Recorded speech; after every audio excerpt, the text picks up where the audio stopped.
Hayyee daawwattoota keenya kutaa darbee irratti seenaa milkaa'inaa Beetlehem Xilaawun isiniif dhiyeessuun keenya ni yaadatama.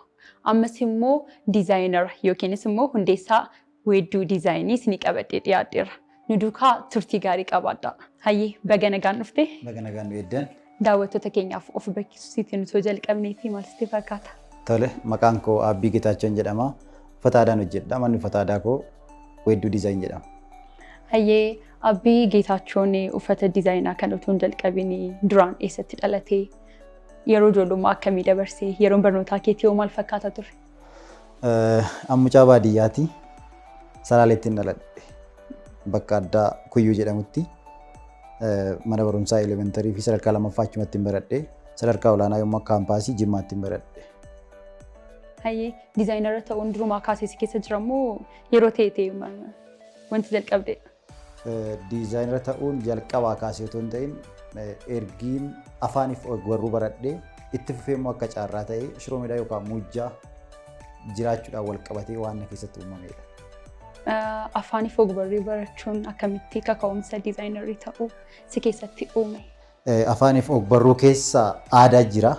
Aadaa keessa immoo eenyummaa jira. Gaafa san wantoonni aadaa kan kee kan ta'e si keessatti uumamu mul'isuun agarsiisuun hin yaadda. Kanarraa ka'een. Hayyee hojii kana gaafa jalqabdu chaalenjiin ni jiraata. Dhugaadha. Wantoota akkamii si mudateera? Namoonni immoo gara fuulduraatti diizaayinara ta'uu fedhanii akka kee ta'uu barbaadan hedduun immoo jiru dargaggoonni keenya. Isaaniifoo akkamitti mudannoo akkasii akka isaan darbuu danda'an maal gorsita? Chaalenjiin jalqabaa fi inni guddaadhaan jedhu kan na mudate rakkoo iddooti. Rakkoo iddoo gaafa siin jedhu iddoon itti hojjedhu. Iddoo itti oomishnee hawaasa biraan geenyu jechuudha. Rakkoo san keessa akkuma gargaarsa waaqayyoo ta'ee yeroo isaatti keessa darbeera. Sanaan ala galanni kan uummata Oromoo haa ta'u amma rakkoon hin jiru. Keessumaa immoo mana uffata aadaa ta'ee Finfinnee keessatti. Dhugaadha. Ni ulfaata. Baay'ee ulfaata iddoon. Mee namoota kan biraafis akka jabina ta'uuf namoonni kan biraas akka isaan ija jabaatanii hojii akka kanaatti galaniif akkamittiin kanatti darbitee wantoota hedduutu jira ture. Gargaarsa akkamii meentaalis ta'e karaa hundumaatiin gargaarsa akkamii namoonni si gochaa turanii? Gargaarsa addaa kanan ani qabu namootaan lafa iddoo hojii irraa kireeffadhe irraa gargaarsa addaa argadheera. Kaka'umsa koo ilaalanii warri ani mana irraa kireeffadhe ji'oota 6 oliif mana kiraa akkasumatti naa kennanii. San keessa darbee nama iddoo bal'aa iddoo bareedaa kireeffadhe hojjetaa jira. Suni nama hundaaf milkaa'achuu koo miti. Kutannoo qabaannan, murtii qabaannan, itti adeemnan wanti keessa hin darbamne hin jiru waan ta'eef jalqaba waan keessa jiru baastee agarsiisa taanaan duuba keenya hawaasa bal'aa hawaasa Oromoo jira waan ta'eef rakkoon hin jiru. Mee diizaayinii amma yeroo ammaatti uffata Oromoo keessumaa huccuun aadaa diizaayineroota hedduu horachaatii jirra. Jarreen sana keessaatti weedduu maaltu adda godha?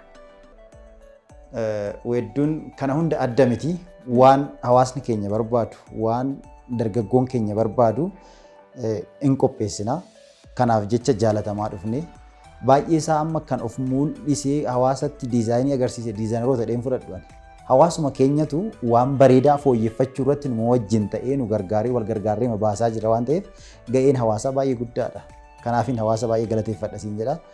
Akka isaa ta'utti waan isaa ta'u nutti agarsiisaa nun immoo maatiriyaala dhiyeessinee fi akka qopheessinu kan nu gargaaraa jiru hawaasuma keenya gara caafu.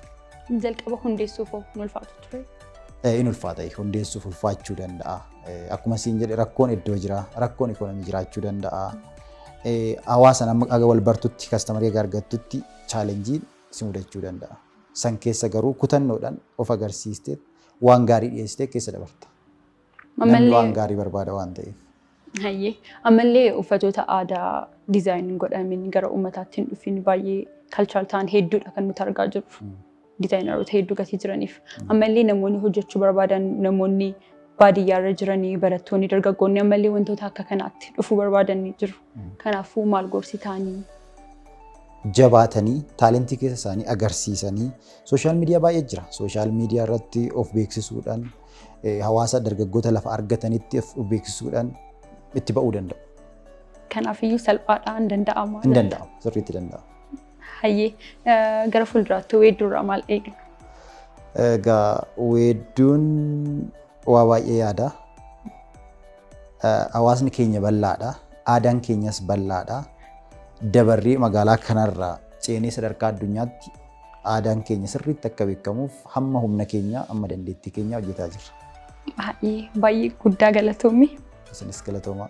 Hayyee egaa daawwattoota keenya keessaa diizaayinii weedduu kan ta'e Abbii irraatii waa hedduu akka barattanii fi onneeffachuun guddaa akkasiin keessatti uumame abdiin qaba. Kanaafiyyuu wanti hin danda'amne hin jiru. Isinis ammuma wanta keessan jiru mul'isuudhaa fi tattaaffii guddaa agarsiisuudhaan akka jalqabdan abdii qaba. Sagantaa itti aanutti haga wal agarrutti turtii gaarii.